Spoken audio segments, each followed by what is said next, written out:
We're getting ready for kickoff at the Coliseum. The winner of USC and UCLA will go to the Pac-12 Conference Championship game next week. With the Los Angeles Times, I'm Lindsey Thiry, joined by USC beat reporter Gary Klein, UCLA beat reporter Chris Foster. And today, USC is going to have a chance to defeat UCLA for the first time in 3 seasons. Or, hey, maybe UCLA will make it 4 straight, Chris. Well, yeah, USC has a chance. Everybody has a chance. I have a chance to be king of England sometime. UCLA is going to win this game by 2 touchdowns. I wasn't even asking for predictions. We're starting this one off hot. Gary, what do you think? Well, I know Gary's not giving a prediction.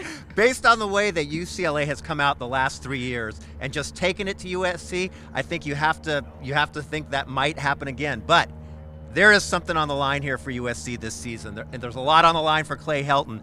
If USC comes out with an attitude that they're not going to get pushed around, finally, it could be a different story. These guys really drank their coffee this morning. Okay, USC is prepared for pregame. They have cordoned off their USC logo, so there will be no pregame fighting.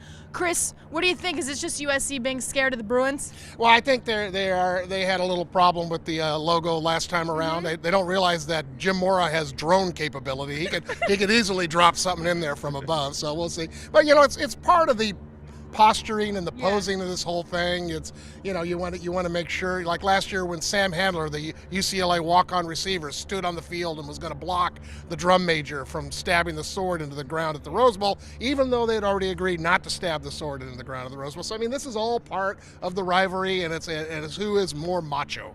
Gary, do you think this means that USC's already been disturbed mentally by the Bruins? Disturbed mentally? I don't know if that's the right way to put it. But again, if Jim Mora has done anything in his time at UCLA, he gets his team prepared for this game. And it's apparent watching it in the press box, it's apparent watching it on TV. USC needs to change the dynamic of this.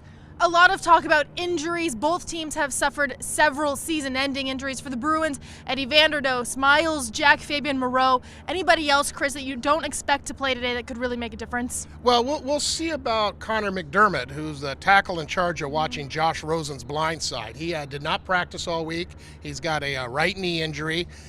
I don't think he plays. He may try to go, but I don't know how effective he'd be. But they have a young man named Colton Miller who's about 8'4", and he does a pretty good job as a redshirt freshman. So I think even if Connor doesn't play, UCLA should be all right at tackle. As many injuries as there has been at UCLA, also injuries at USC. Offensive lineman Max Turk, offensive lineman Toa Lobendon. They're onto their 3rd center, and Khalil Rogers. We'll keep an eye on him today, Gary. Right, Khalil Rogers dealing with 2 shoulder issues.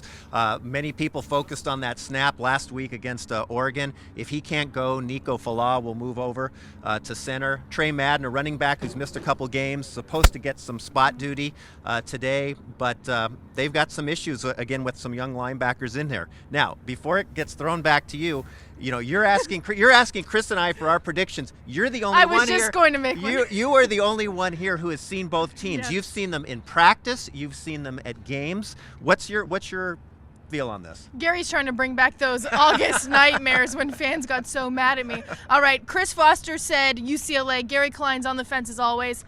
I'm going to go with UCLA, I think 32-28. And why? Because, Gary, that's just what I said. I'm the boss. All right, so we're getting ready for kickoff once again. 12:30. We'll be here with the latest coverage on the game.